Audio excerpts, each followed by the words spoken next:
Hi everyone, and welcome to our brief economic update and market update for today, the 29th of September 2020. My name is Paul Bottrell, and I'll be giving us a quick run through what's coming up this week.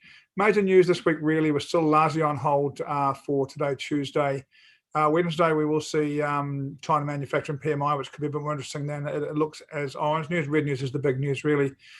ECB President Lagarde speaks again. We're interested to see if she picks up on talk of dissent within the European Central Bank. A little bit concerning in the market, not loving that discussion, even though Lagarde posted as a positive, the market's concerned it may stop decision-making and progress going forward. But really the big news, which isn't in the calendar, is coming up just over 24 hours from now, the first US presidential debate.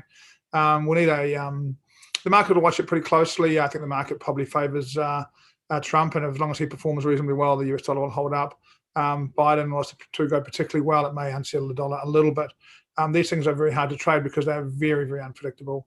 And of course, the other major news this week is non-farm employment change on Friday evening. These are Singapore times, so depending where you are in the world, you can adjust for that. This GMT +8, but 9:30 p.m. Singapore is US non-farm employment change. Hopes are for a better number as states in the US continue to try and open up. But this number can be pretty volatile, and it certainly can move the market around pretty quickly when it is volatile. Markets opened up this morning, and some interesting stuff. You know, the Nasdaq has been looking a little bit bearish, has popped back through our resistance level, and now looks a little bit more to the bullish side. Again, I still expect it to slow down in range as the economic news of the week comes in, and perhaps it'll settle more inside a range. Quite a big range, but maybe it'll settle a bit more inside that during the week. And we'll watch that during the weekend and see.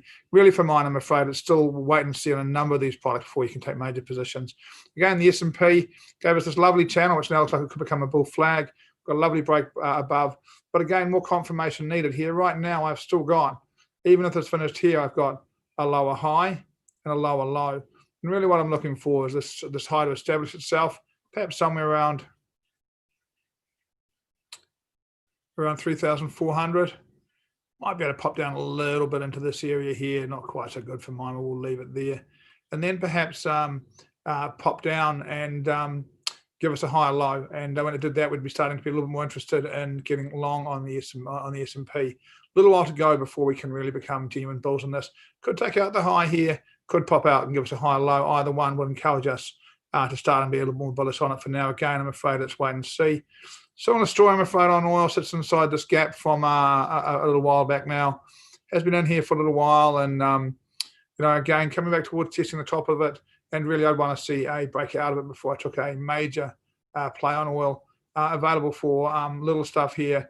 And again, a retest to the bottom seems most likely to me, but a break out of the range and particularly a further break above these highs, the recent highs or the recent lows, would be a lot more reason for confidence and direction.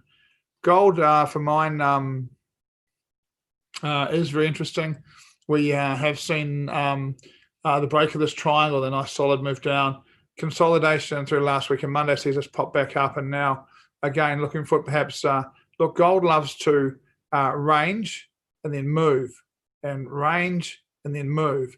And right now I think we're looking, as we head into the electoral debate and NFP on Friday, I suspect that gold will look to range, and we'll probably see a breakout on it late Friday or early Monday. Euro dollar. Euro dollar in the end really has bounced quite nicely. One of the things we are seeing in this is a little bit of US dollar weakness. As the US dollar weakens, you'll see the price of the stocks go up. US dollar weakens, the price of the stocks goes up because they're valued in US dollar. Not so clear on XTI, but even on XTI, what we are seeing, if it'll let me get to my control, what we are seeing is a little bit of buying, which is just a little bit of dollar weakness. XAU gold, a little bit of US dollar weakness coming in. We've had a lot of US dollar strength recently, and this could well just be a rebalancing of that, a retracement, as we call it in trading. Euro looks to me to be about the same. Now it does look like it may look to head up and test the top of the bottom of the previous range.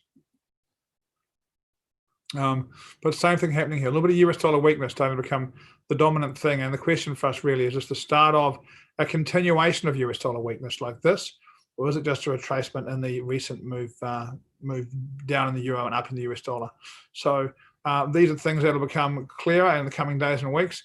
The yen kind of interests me the most. We didn't see the dollar weakness party coming here yesterday, and we've seen serious dollar strength and not much dollar weakness, and it does suggest to me the yen may well want to have another pop up at this point. We're going to have to watch this week and let stuff unfold as part of being a trader. Perhaps if you're looking for something interesting to trade, maybe get a copper, have a little look at that.